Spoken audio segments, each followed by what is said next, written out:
News 24 और मैं हूं आपके साथ हरण्या सहाय। देखिए, जैसे जैसे बिहार विधानसभा नज़दीक आ रहा है, राजनीतिक पार्टियों के बीच में घमासान जो है वो तेज हो गया है।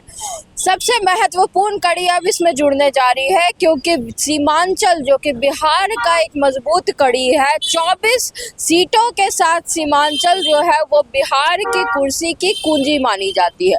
और यही वो कुर्सी है जिसको लेकर के बिहार में इतनी ज़्यादा सियासत चल रही है। सबसे पहले हम आपको बता दें कि जहां एक और अमित शाह पहुंचने वाले हैं अररिया, वहां जन संवाद करेंगे और साथ ही साथ ये माना जा रहा है कि अमित शाह का दौरा इसलिए भी ज़्यादा ज़रूरी है सीमांचल में, क्योंकि वो सीमांचल के क्षेत्रों में अपने कार्यकर्ताओं के बीच में जोश का संचार करना चाहते हैं और आने वाले विधानसभा चुनावों में वो 100% विजय चाहते हैं, ताकि किसी तरह से मैदान में रन जो है वो जीत सके उनके कार्यकर्ता।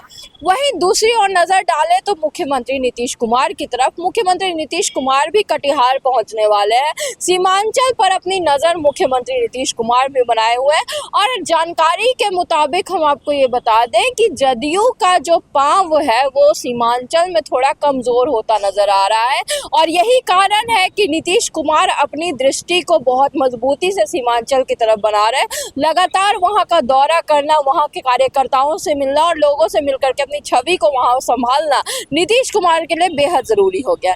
वहीं तीसरी ओर अगर बात करें असदुद्दीन ओवैसी की, जो कि AIMIM के अध्यक्ष हैं, वो भी पिछले 2020 के विधानसभा चुनावों में उन्होंने सीमांचल में 5 सीटों पर जीत हासिल की थी, लेकिन उनके साथ इस तरह की राजनीति हुई कि 4 जो है उनके विधायक वो छोड़ करके राजद में चले गए थे।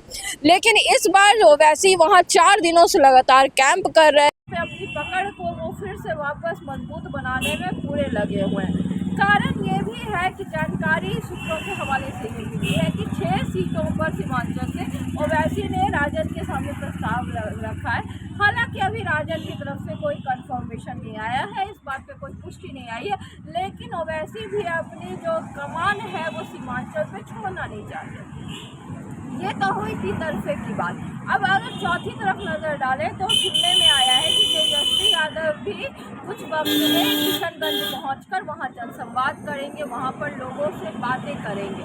कारण भी बड़ा है कि सीमांचल का जो क्षेत्र है वो परंपरागत तरीके से तेजस्वी यादव यानी राजद के MY समीकरण का क्षेत्र है। वहाँ के जो लोग हैं वो इसी समीकरण के हिसाब से राजद को बढ़ोतरी देते आ रहे हैं, और यही कारण है कि नीतीश कुमार भी सीमांचल में लिए जाते हैं।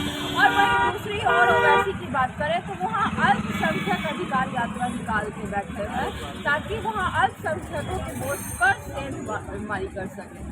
अब बड़ी बात यह है कि सीमांचल ही की कुर्सी 24 सीटें जो है वो ऐसी सीटें हैं जो कि बिहार की कुर्सी पर किसी को भी राजा बनाकर बैठा सकती है। और यही कारण है कि एक और अमित शाह, दूसरी ओर नीतीश कुमार, तीसरी ओर ओवैसी और चौथी ओर तेजस्वी यादव, सब के सब जो है वो सीमांचल पे अपनी पकड़ बनाने के लिए दौड़ लगा रहे हैं। लगातार के दौरे चल रहे हैं सीमांचल में, और देखना बड़ी बात यह है कि जहाँ एक और भाजपा और जदयू दोनों जो है वो संगठन की मजबूती और विकास के नाम पर वोट को लेने की कोशिश कर रही है, वहीं दूसरी ओर ओवैसी की बात करें तो अल्पसंख्यकों के अधिकार के नाम पर वोट ले रहे हैं, और तेजस्वी यादव की बात करें तो वो परंपरागत तरीके से MY समीकरण के तर्ज पर ही अपने वोटों को खींचने के सपने देख रहे हैं। अब सीमांचल के क्षेत्र में कौन कितना ज़्यादा बढ़ पाएगा आगे, ये देखना बड़ा दिलचस्प होगा।